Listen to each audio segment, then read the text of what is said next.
It's Premier League Matchday 10 Picks edition of the Premier League Gambling Podcast on the Sports Gambling Podcast Network is brought to you by Underdog Fantasy. Sign up with our promo code PLGP to get a 50% deposit bonus up to $1,000. We're also brought to you by Rhythm. Start crushing college football and the NFL with Rhythm. Get your 7-day free trial today by going to sportsgamblingpodcast.com/RITHMM.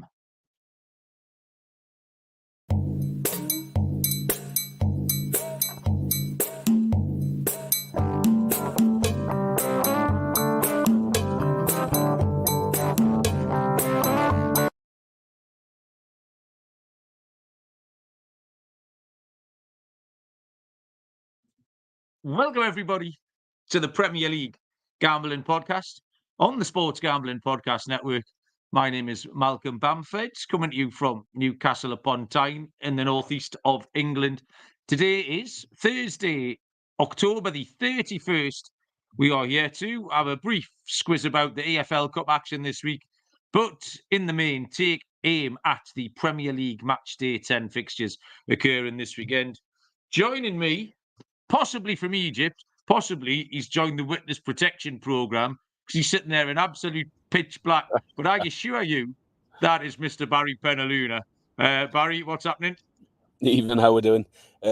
Still in Egypt, still in Sharm el Sheikh, or Sharm el Sheikhy, as I'm calling it now. But we'll come to that in a minute. It's just midnight here, isn't it? And I'm away from the room because everyone's asleep. So I've got my cocktails on the go. I've got a Hurricane, which is a bit of dark rum, white rum, pineapple, grenadine, bit of lime, and I've got an American Collins here, which is some sort of gin and tonic ensemble. I'm lined up. Should keep me through for the duration of this show. Barry's double parking. Well, I was just saying, you sitting there boozing. I've been to a Halloween party this evening, Barry, and I have driven to the party, drank tea all night. I've returned from the party, and I'm going back to the party afterwards. So I'm on the I'm teetotal all night for all you people, just so I can give out 8 losing picks in the next 10 games. So that's my commitment to this show. Two massive amounts of commitment going on here, isn't there? You know what I mean? Huge amounts of commitment. I did bottle it the other day. Don't think these people understand, Barry. Firstly, okay then. So, you seem to have been in Egypt for ages. Did you get to watch the match last night? And what was all that earthquake crack then? Why is Sharm el Sheikh today? It was a proper earthquake. Yes, I watched the match last night. I thought we were very good. I thought we played really well. To be fair, I thought we played well against them at the weekend as well. Just a couple of poor goals. But yeah, this morning, 7:34 to be precise, Malcolm, I was already awake. So I'm just laid on the bed. And I've never felt anything like it. And Helen was stood up in the room and she just shit herself. She went, the kids. That was her first thought. And then I just went running out onto the balcony to see what was going on. And like everybody in the whole building was out on the balcony saying, what the fuck was that? And my first thought was it was an earthquake because I'd never experienced anything like it. Literally, the whole building just shook side to side for about 10 seconds. And there was people down on the beach at that time walking along, and they were looking up saying, "What's just happened?" And then I went back in my room, and I actually had this is a first, an earthquake alert on my phone. It said you were 5 kilometers from an earthquake, 4.6 magnitude on the Richter scale. And apparently they're not that common here. I spoke to one of the bar staff down by the pool because I got over it pretty quickly. Still got me early drink on the go, and I said, what was that all about this morning? He says, I've no idea. He says, I've lived in Sharm el Sheikh for years. He says, I've never known an earthquake. And another one says he remembers one in 1995. But so it's not a common occurrence. But yeah, a little life experience to tick off today. Yeah, I've survived an earthquake, Malcolm. Very good. Lee asking if you dropped your wallet, that caused it. That made me laugh.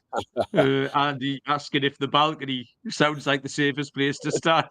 It probably wasn't the safest place to stand. But my first thought was, let's get out from indoors. I did think the beach was probably a better option. And then someone suggested, what if there's a tsunami or something following Well, up. that was my next thought, yeah. So yeah, we probably weren't in the best place at all, should any of those occur, but it was all fine. Apparently there was a little bit of mild panic from people in the restaurant at breakfast at that time who were like running outside, not knowing what to do, but it was all over in a split second, and I think everyone realised what it was. But then for a little bit, you were a little bit nervy, thinking, is there going to be more? And then nothing. But there you go, a little exciting start of the day. Well, that's a story, Barry. They can't take that away from you. You can tell that at great length in St. Teresa's Club for the next 30 years. Very good. That's exciting. I'm glad you're alive, Barry. Thank you. Who's joined us? Andy Williams was first in. I know why Andy's first in. We'll get to Andy in a little while. Wig Raider, Connor. Not seen Connor for a little while. Harry, Chelsea. Harry's concentrating on the league as we speak. Solid choice, Harry. Callum's joined us. Lee, how we doing? Joe Dollar. Joe Dollar says he's double fisting, and I have no idea what that means in your country.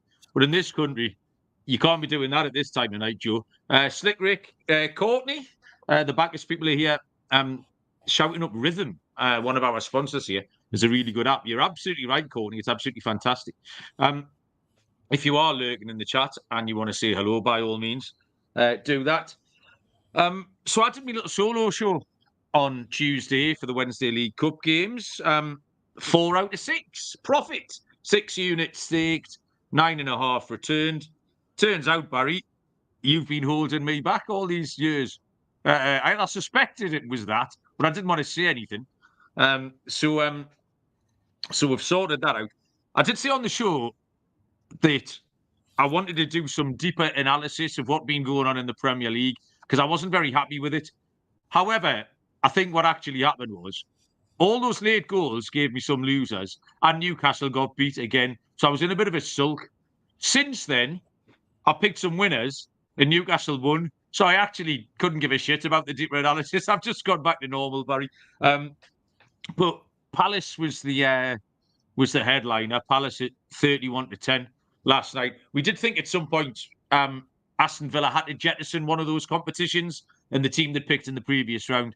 So Palace was a good winner. The only games I lost on was Newcastle somehow. I don't know how Chelsea didn't score last night.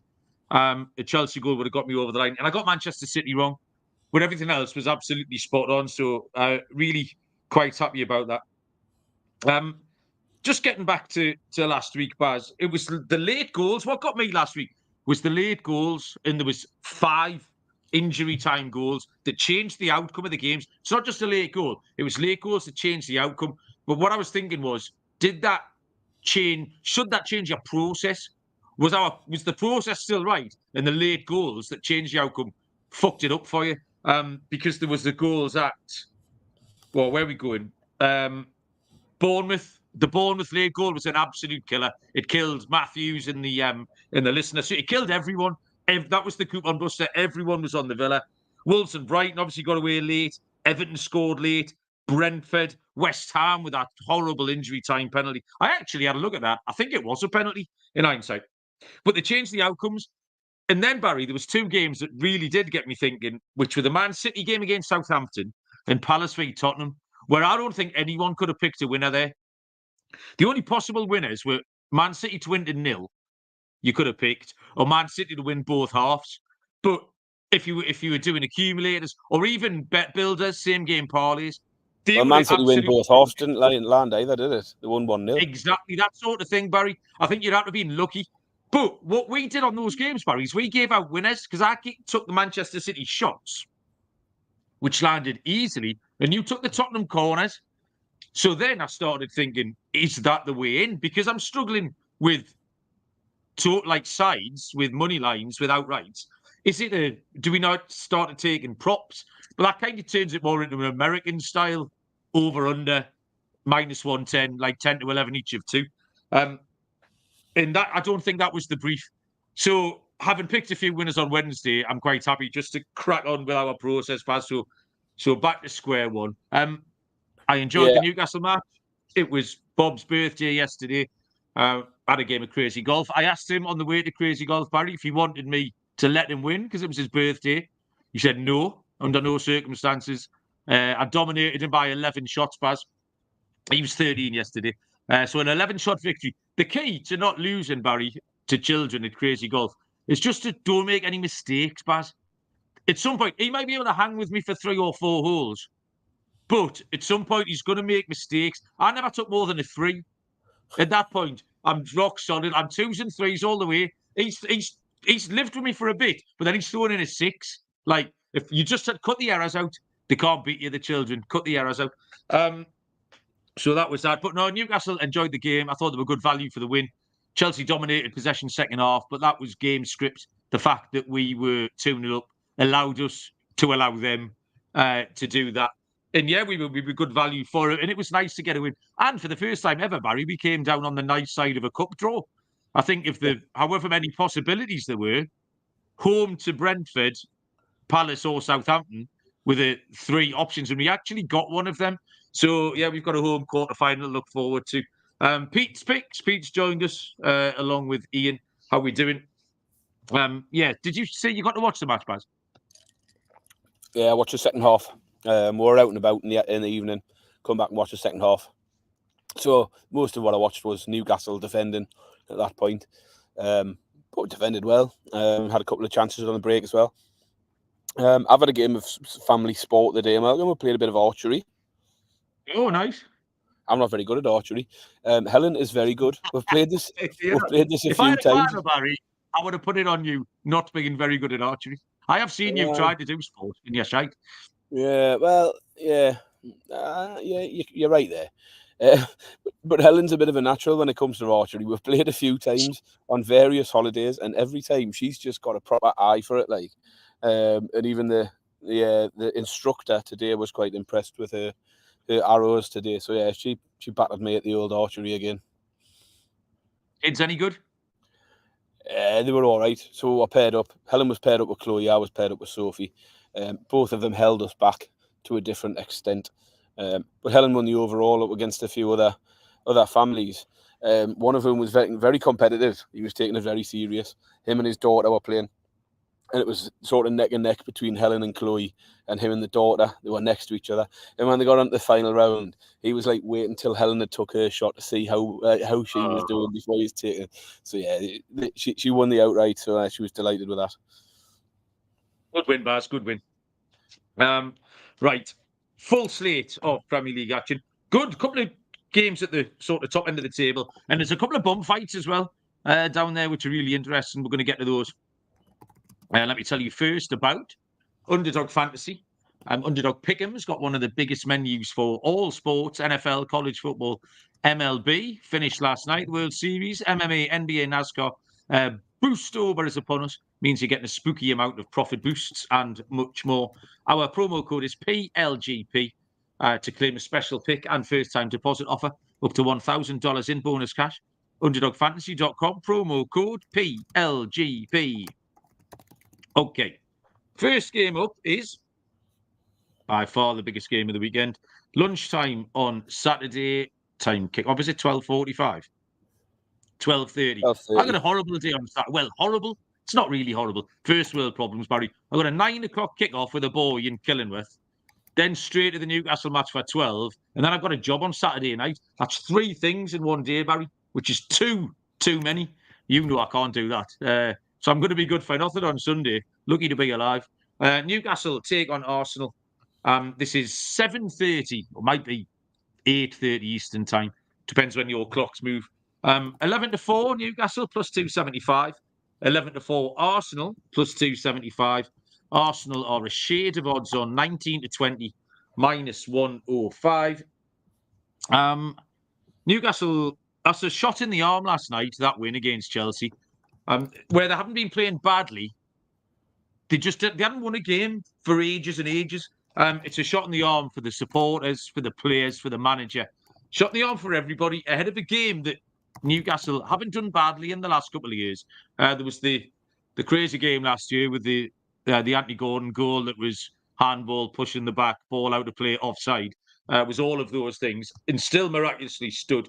But I think what last night did for Newcastle is that it reminded everybody how we can put up a vigorous home performance, because that's been our MO for 2 or 3 years. That was the one thing we've been really good at. is to get stuck into teams at home and give them a game, win, lose or draw. Hadn't really been happening.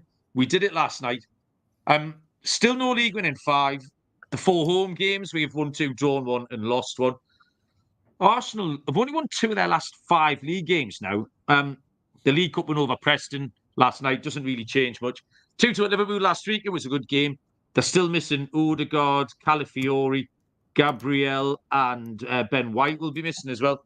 I want to factor Newcastle into this game, Baz. They've looked better in the last couple of games. We created chances. We scored goals last night. We created chances at Chelsea, got on the score sheet. Arsenal have conceded in 5 games in a row.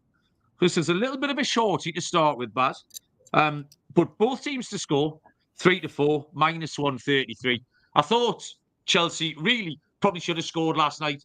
They had more than enough chances. I think Arsenal will, but I can't see them keeping a clean sheet. So we go nice and steady, Baz. BTTS, Newcastle v Arsenal, 3-4, minus 133. Yeah, similar. I thought about factoring Newcastle in. I don't mind Newcastle here at home. I thought double chance was possibly a way of going. It's not where I've ended up. I just feel like we might get something from it. I mean, our problems have mainly come on the road. They have done for the last 2 seasons. This week, demonstrated that again. We go to Chelsea away, lose. I know it's different sides and what have you, but, back at home, far more comfortable. I thought Newcastle played well in both of those games, but definitely deserved the result last night. Ultimately, I haven't taken us to win, but I don't mind your pick at all. I've gone for cards. We'll remember this fixture was nuts last year. Very fiery. 6 cards were given out, could easily have been more than that. And I think if we can frustrate them again, and I think we can here, potentially, I think it'll be similar. I can see there being cards all over the place again. So I've gone for cards. It's over 5 on Bet365, and that's a line where you can push. So 5 would be a push, 6 is a winner. And that's around evens. So I'm taking the cards in this one. I wasn't bold enough to back Newcastle. I do think we can get something, but I've still just got those creeping doubts where Newcastle are involved. And as an individual, I think Joe Linton for a card at 2-1. He's got 4 already in 9 games this season. It's the type of game where he's just going to be steamrolling everyone. He was doing lots of mad stuff last year. He'll do it again. So Joe Linton for a card as well at 2-1's another player I like. Yeah, cards is quite popular in the chat. Lee's gone bookings galore. Red card, Andy Williams. Slick Rick's talking about Arsenal. Joe Dollar, Arsenal fan here, staying below the radar. Bruno, red card. Callum's gone for Newcastle at the winner half. I'm going to mention Andy. Andy is currently in the chair for listener streaks and has a chance tomorrow to take outright lead, Barry. He's on 3. So he said he started with the mad 3-1 shot last Sunday, which he had no business hitting. He has then toned it down, but hit Lincoln v Northampton on Tuesday night, over 2.5 goals. And then last night, you're talking about Joe Linton. Joe Linton, over 1.5 fouls, was even money. The minute he sent me that, and the minute I read the words, I was like, it's some bet, like some even money shots are more equal than others. That just looked like an absolute knocking bet. Because like I say, every time you look at Joe Linton, he's got someone in a headlock. Actually, he had his second foul last night, like it was a goal. Everyone was looking at me in the Leazer's end. I was like, yeah, it was like the 32nd minute. He just clotheslined someone up the touchline. So Friday night, there's a few FA Cup games, and there's one, I think it's Luton West Brom. So Andy will be attempting to make it to 4. 4, that's a lot. Almost unassailable from Andy Williams. Next up, 3 o'clock kickoffs. Are you ready, Courtney? There are 1, 2, 3, 4, 5 3 o'clock kickoffs on Saturday afternoon. Starting with Bournemouth taking on Manchester City. Bournemouth are 9-2 plus 450. The draw 16-5 plus 320. Manchester City 4-7 minus 175.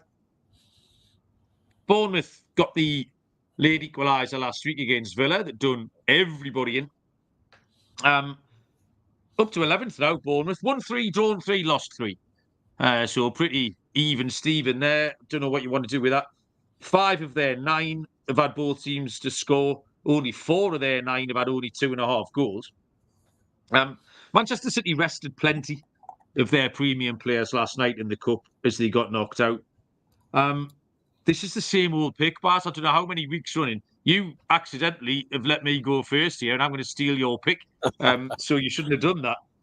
But this time, it's a much bigger price than it has been in the past. I don't know if you've got the same thing or you have. So you're nodding I have. away there. Man I have City to absolutely. score in both halves. Now, it's hit 5 of 9, but we're getting plus money. We're getting 5 to 4 plus 125. So that's big enough. If that keeps hitting 5 out of 9 times at 5 to 4, you're in profit bars, is what you are. So yeah, I'm going to take City. I still don't think Bournemouth are very good.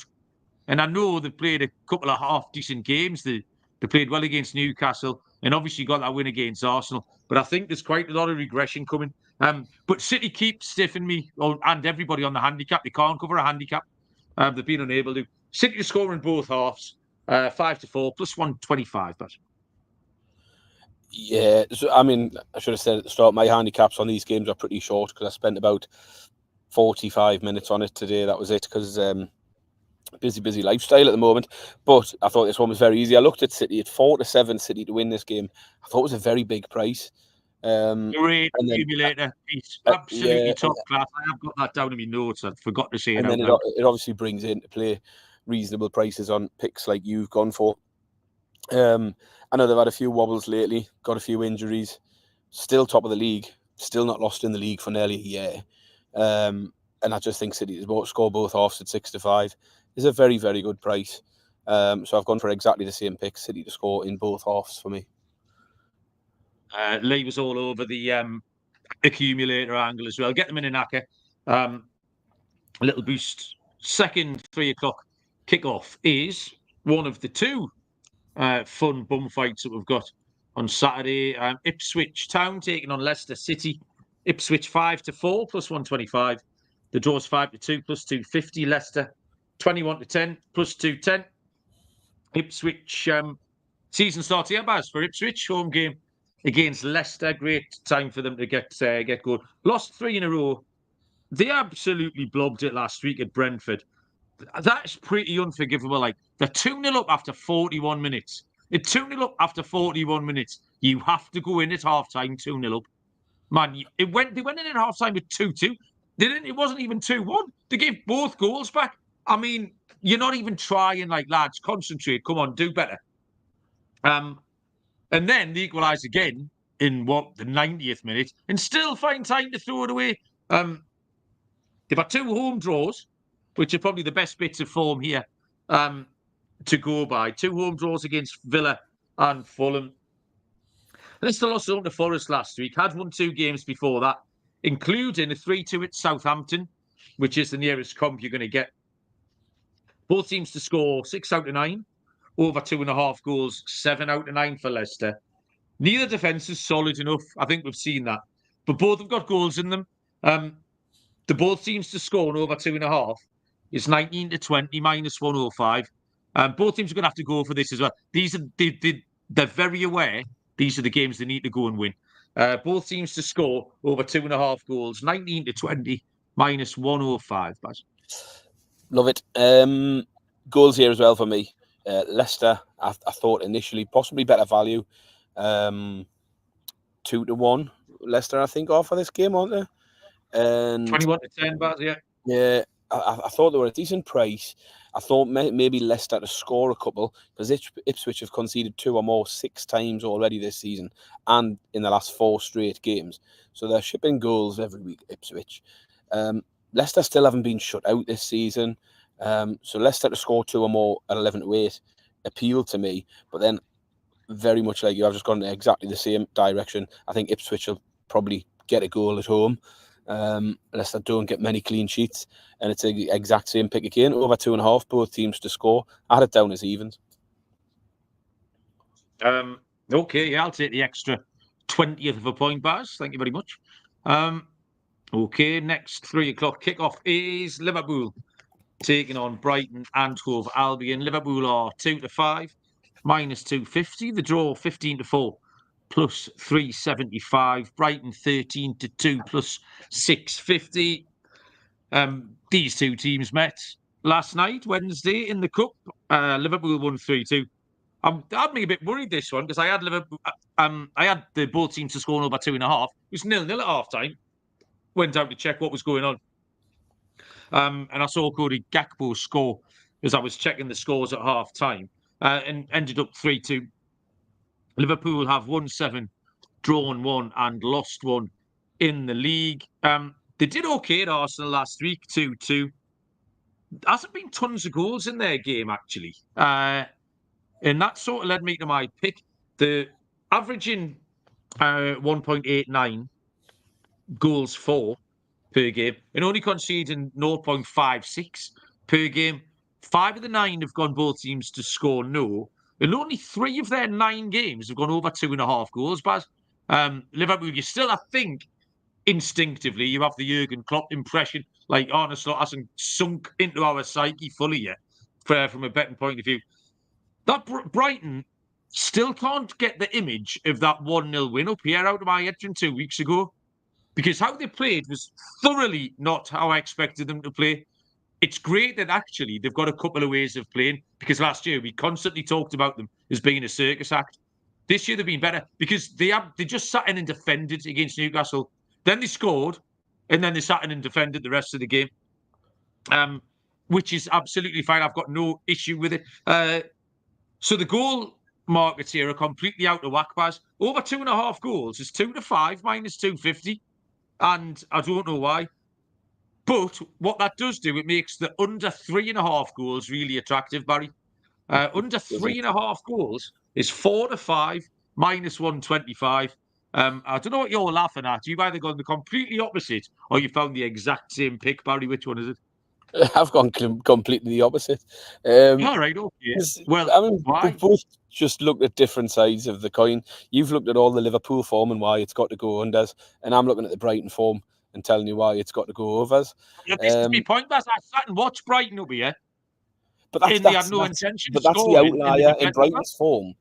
In Why I'm Brighton's form, that's the outlier. That 1-0 isn't the norm in Brighton games recently, and Liverpool haven't conceded many goals, but that was the start of the season where they had a really, really easy opening. Since they've started playing better teams, they're conceding goals again. There were plenty of goals the other day.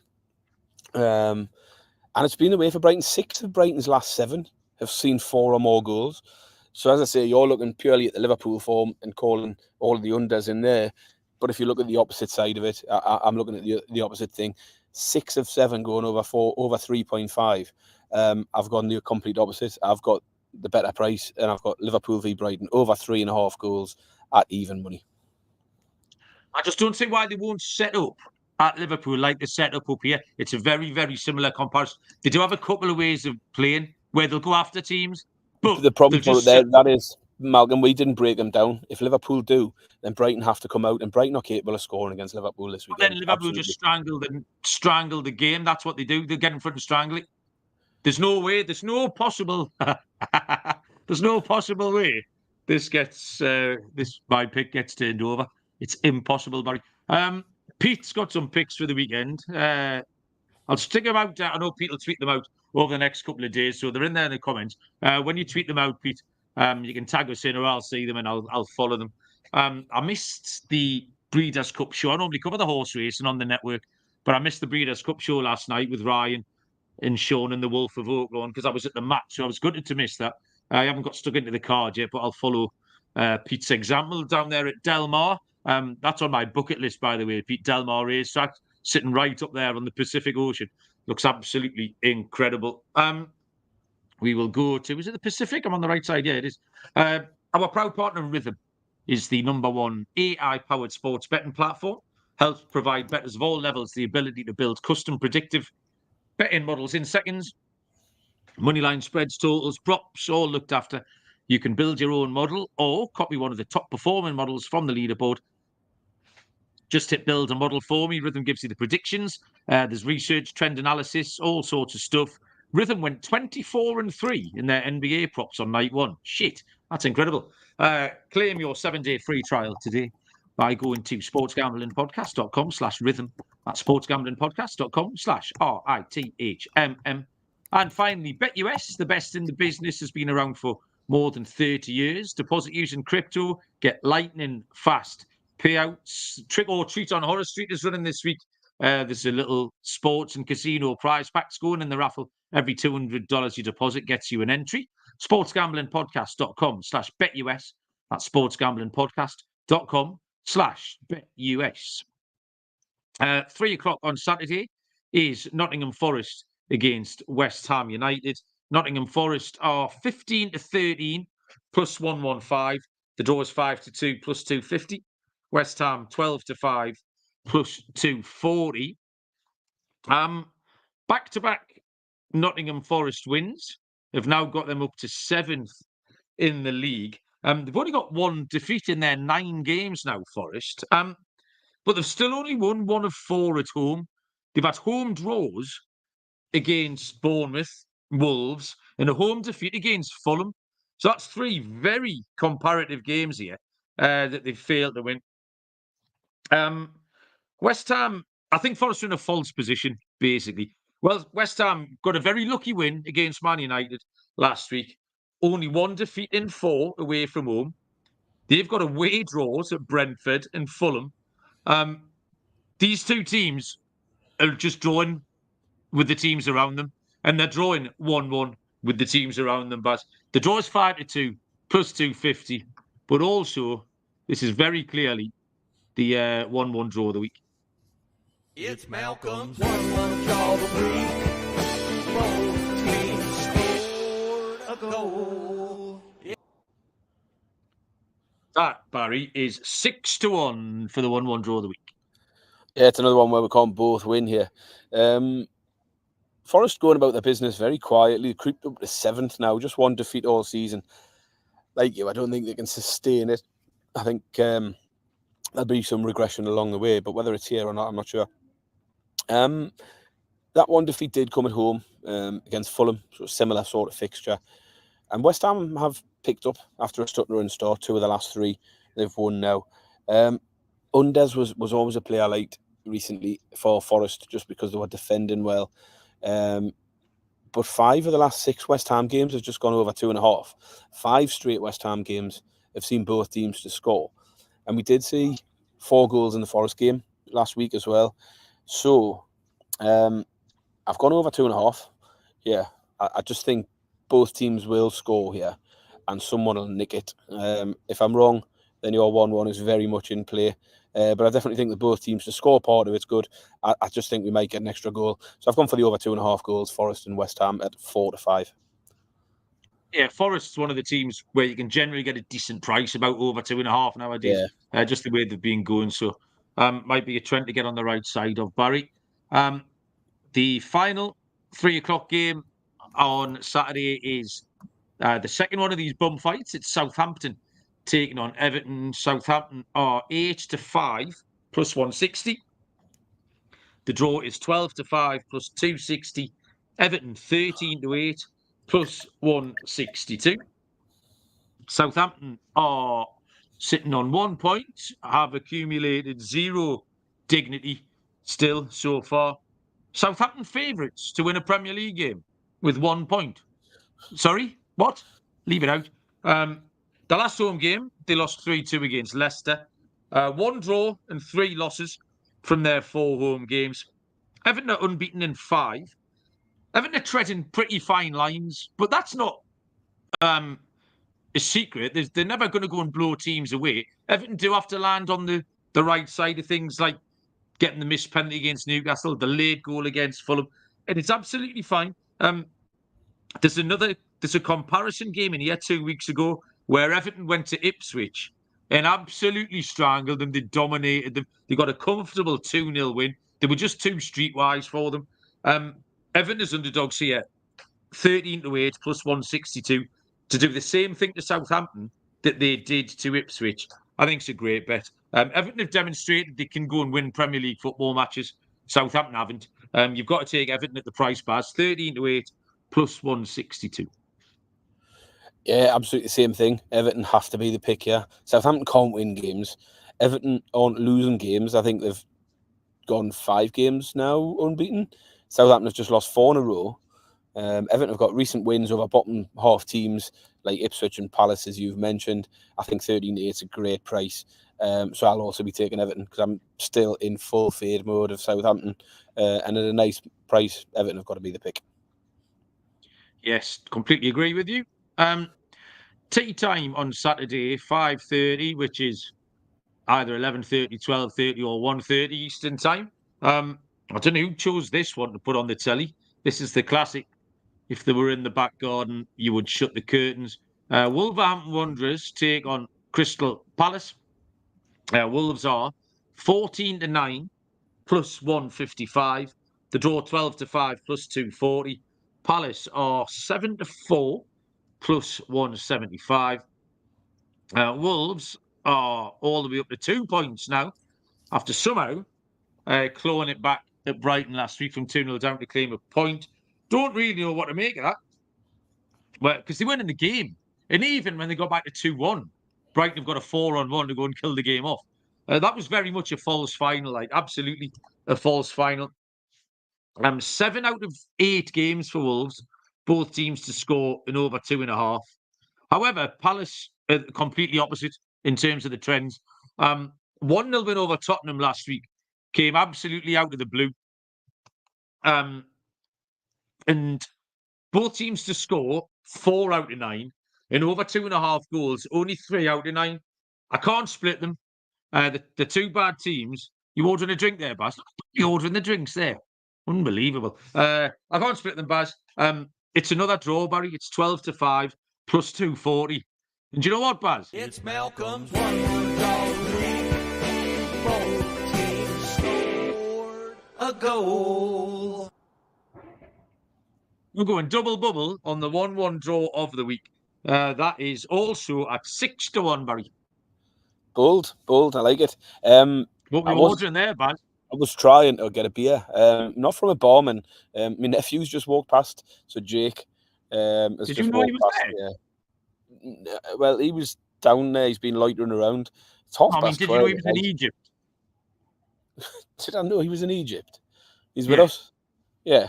What? No, that didn't. How bizarre. So it was a proper weird coincidence. No, that would be very strange. But yeah, he was just walking past. I think he's been out with his mates. He's made some new holiday friends. So the teenagers are hanging out.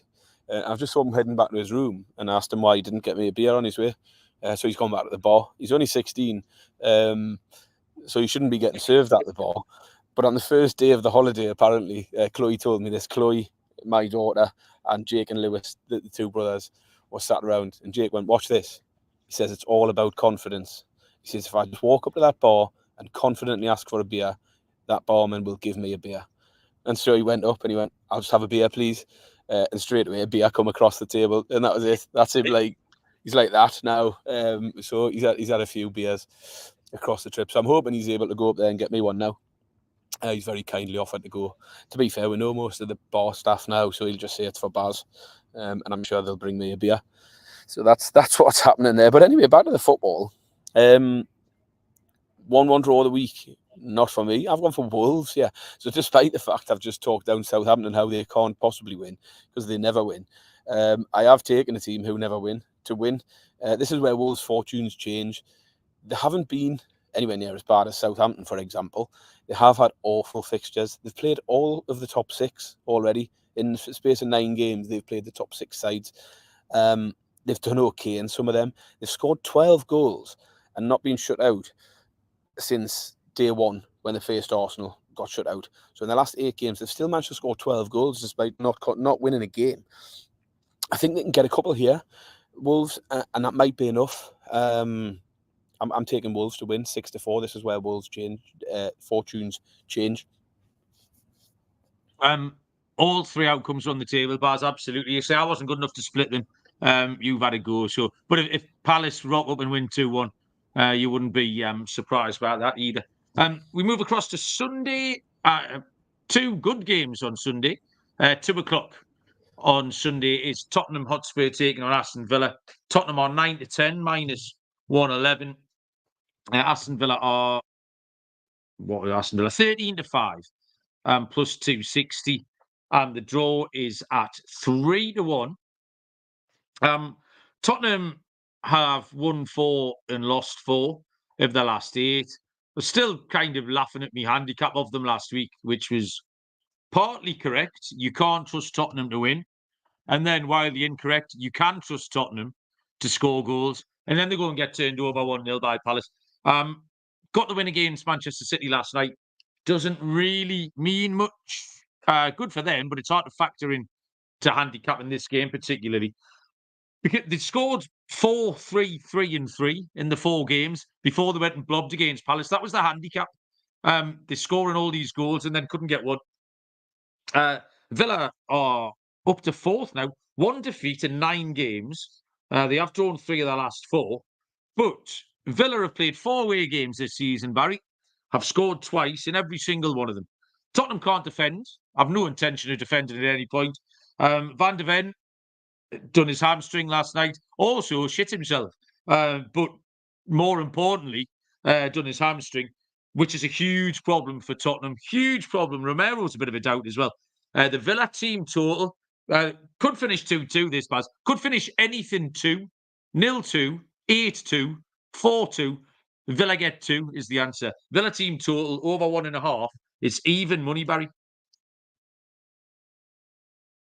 Quickly taking You're yourself on off mute. mute. I There know I you was. go. I couldn't get to the button quick enough. I think same pick for a start. I think Villa just look the value side at the prices. They're just a bit more consistent than Spurs. Still just lost once all season.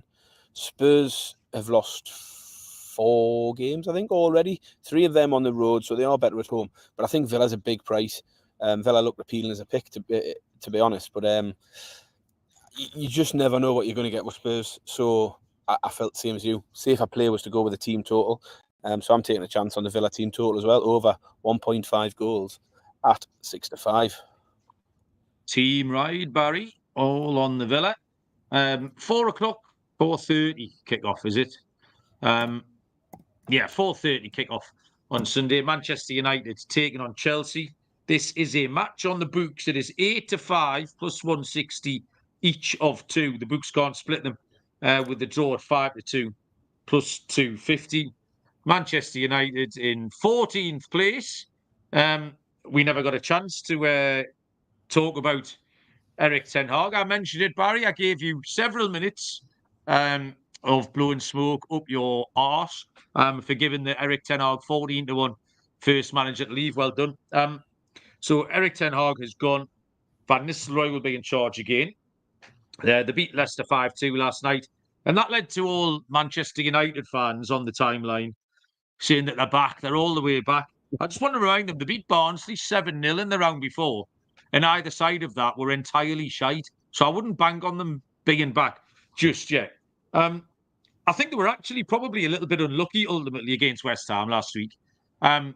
Or was it a symptom that they couldn't win that game because they just can't, they're not capable of doing it. They were missing chance after chance after chance. I can't see why, Barry, the same players suddenly are going to be good when they've been shite for 2 or 3 years. I just don't see it. Chelsea are 5th. They're the better team. Beat Newcastle last week. They lost that tight game at Liverpool in the last away game. But they've won at West Ham. They've won at Bournemouth. They've won at Wolves.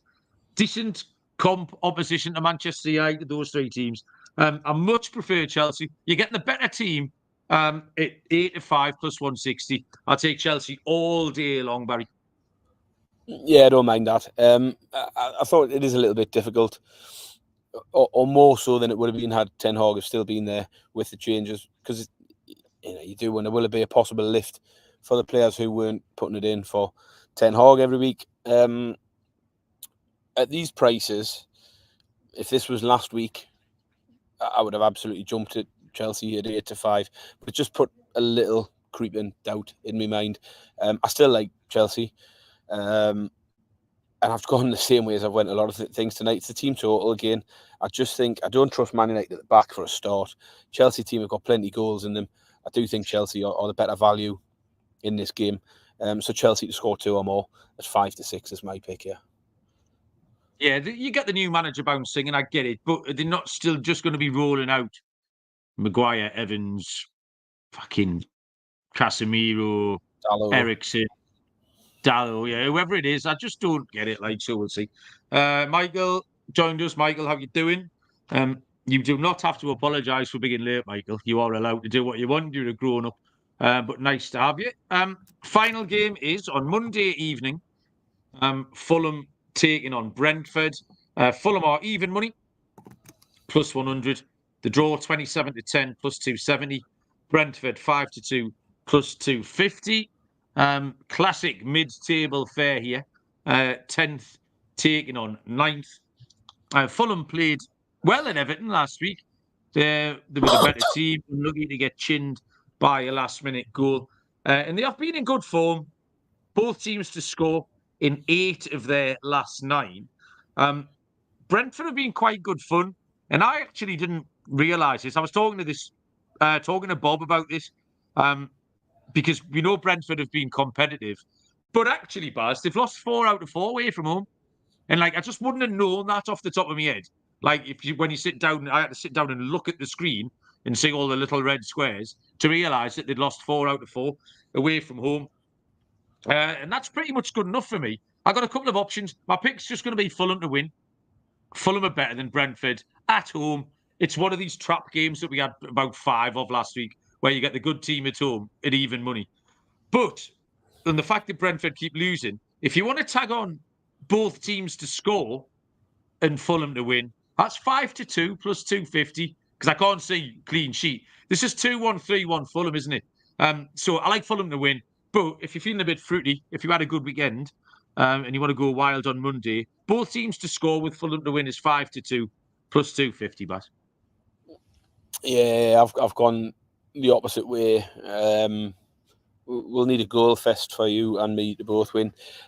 I mean, I just think Fulham I don't think Fulham are the better team. I'm not convinced by that. I think by the end of the year, these two teams will be very, very close together. Fulham have gone off the boil a little bit. Really solid start, but no win in the last 3. You said 8 of their 9 have seen both to score. I've got it down to 7 of the last 8 both to score as well. And Brentford games are full of goals. They've scored 10 themselves. Brentford in the last 3 games, they've scored 10 goals. They've seen 7 in a row, both teams to score. I just think there's got to have goals here. But I favour Brentford. I like Brentford. I mean, concern is obviously the away form, as you've mentioned. But especially now with Wissa back in the fold, Wissa and Mbeumo in there, causing trouble at the top. I think Brentford will get at least a couple. So you're going to need a Fulham 3-2 here, which isn't out of the realms of possibility where Brentford are involved at the moment. So yeah, my pick is another team total. I've got loads of these tonight. Brentford over 1.5 goals at 6-4. Michael co-signs that. He wants a little bit of Brentford. We're on for Callum, and he's gone for the Sunday special. Both teams to score and the draw. Harry, concentrating on the league still, wants Fulham to win. Courtney and Patrick are determined to bring back the slow roller. Their love for the slow roller warms the cockles of my heart, Barry. Every time they try to encourage it back. I'm going to fire it back up in January, I've decided. New year, new roller. And I think it's mainly because they wanted me to sing the song. So we'll get that going back in January as well. Well, Barry, 10 games in the hutch. Did you get your beer? Has it turned up? No, has it? I think he's gone off to bed and just abandoned me. Disappointing. What just absolute swizz that, Barry. My corned beef pie accumulator is... It's a little skinny one, Bass. It's 5-2 plus 250. So I'm not going to win any prizes. But both teams to score in the games at Ipswich, Tottenham and Fulham. Looks absolutely nailed on. What a lovely little lacquer that is at 5-2. The Stake and Stilton accumulator was hinted at in the chat. I think it was Connor was asking, or God, maybe even Callum. We've first time ever, Barry, we've got 2 1-1 draws of the week. Therefore, it would be rude not to double them up. So 1-1 Forest West Ham, 1-1 Wolves and Palace pays 48-1. Bosh. Underdog is Everton at 13-8 plus 162. And my lock, Barry, is both teams to score over 2.5 goals at Ipswich against Leicester. I forgot my goal scorer. Liam Delap. There's going to be goals in that Ipswich game. he bagged last week and hit the beans on toast, late doors against Brentford. Dodgy Leicester defence. I nearly said defence then. I've been doing the American shows too long, but 11-2, first and last. 15-8, anytime goal scorer is Liam Delap. Baz, you say things? Yeah, well, I haven't got any bonus picks because I haven't had the time to look. So there isn't even a Baz's ladder this week. A little bit of a dereliction of duty there. I'll be honest. I'll hold my hands up and say that's poor form. My lock will be the Man City score in both halves. That's the only thing I picked out. Back to normal next week. I fly home on Sunday, so we will probably record on Monday. I'll be back in the UK, probably moaning my tits off about how normal life is rubbish. But for now, I've still got a good few days ahead of just more of this stuff. Been a busy week. Loads going on. I've been out in the sea every day snorkeling. Snorkeling is absolutely amazing. Having underwater picks. There'll be an underwater picks. Don't worry. It'll be tomorrow or Saturday. I've done a trial run with you, and you thought it went very well. So you yeah, sent we will me a little, what's the word? Maybe a pilot of underwater picks, and it was one of the greatest things I've ever seen. It was fucking brilliant. You can't deny the people underwater picks, Barry. It's absolutely top class. I'll be back in the water in the morning. I'll put a pick out for Friday. So yeah, keep an eye out on the YouTube shorts for picks from the Red Sea tomorrow. Quad biking. Quad biking wasn't fun. I was ill on the morning. We were going quad biking, and I don't know if it was drink because it felt like a really bad hangover, but I was vomiting and I had the shits. I was in an absolute world of turmoil, and I had to be picked up by a bus to go quad biking in the desert for 2 hours at 9 o'clock in the morning. That was the worst 2 hours of my life, I'll be honest with you. But I recovered very quickly and put a brave face on it and didn't shit myself in the desert, which was a bonus. We did get ambushed by it was a bit weird in the middle of the desert on quad bikes, and we stopped for a little break, and up pulls this pickup truck, and out of the pickup truck gets like this little girl who was probably about 6-year-old, and a brother who was driving the truck. He was probably about 8-year-old. Like, what? They just get out and they just come along the line of quad bikes that have stopped in the desert, and they're like, money, like just begging. They weren't, they didn't. Fortunately, didn't have a Kalashnikov with them or anything. Otherwise, I'd have had to give them some money. But absolutely bizarre. I was like, who is driving this truck? And it was this. Honestly, the kid could be no more than 8-year-old. What a bizarre place it is out in the desert round here, man. There's like 7-year-olds just riding their camels along as if they're on their way to school. Like, there's nobody around but this bloke, this young kid on his camel just trotting along. Absolutely. Barry, give us a pick from the back of a camel, man. I mean, what are you even doing? If you don't do that for the people, you're not allowed back on the show. You're not trying. I think we'd get animal rights activists out if I sat on the back of a camel. I think there'd be some complaints. Would probably be cancelled for that sort of behaviour. But yeah, it's been good. We've had a good week. Slowly on the countdown towards departure Sunday, which is a bit of a bleak outlook. But anyway, hopefully no more earthquakes, a few more beers, and I'll be back in the sea for the next couple of days making some picks. The RSPC would be right on you, Barry, for that camel incident. I'll tell you what, Picks from the Red Sea was not a bad name, but Andy nearly nailed it. It was right in front of you, Andy. Underwater Unders is a fucking great name for a feature for scuba diving totals, Baz. So we want some underwater unders. I did think, because we have to put a video out every once a month for Underdog Fantasy, one of our sponsors. Yeah. I did think Underdog Under the Sea as well was another way of playing it. So I might record my underdog pick for this week from Under the Sea. Slick Rick saying Camel Ladder, which is a great name for a band or a horse. We need to start making a list, Barry, of names for bands or horses that turn up in the chat. Because I've 100%, I reckon I've seen Camel Ladder at the Mayfair in round about 1997, supporting Rage Against the Machine. James has joined us for the last 30 seconds. James, welcome along. That's probably a timing issue for us, James, but we can't do everything for you. Right, Barry, I'm going to get back to this Halloween party. You can see if you can find yourself another beer. I'm going to go Thanks, back up to the bar, find a beer, and go publish this podcast. So I'll have a beer while I do it. Podcast, Barry, Yeah. I enjoyed that a lot. That was lots of fun. Thank you, everybody who joined us.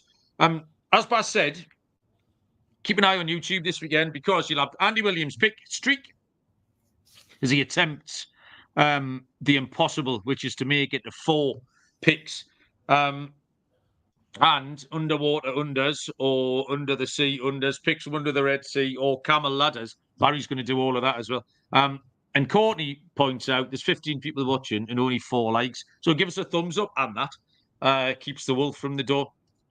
Right. Have a good weekend, everybody. Good luck with your picks. Barry, have an enjoyable rest of your holiday. I reckon we'll be back Monday or something like that. But until then, we will see you all down the road. Cheers.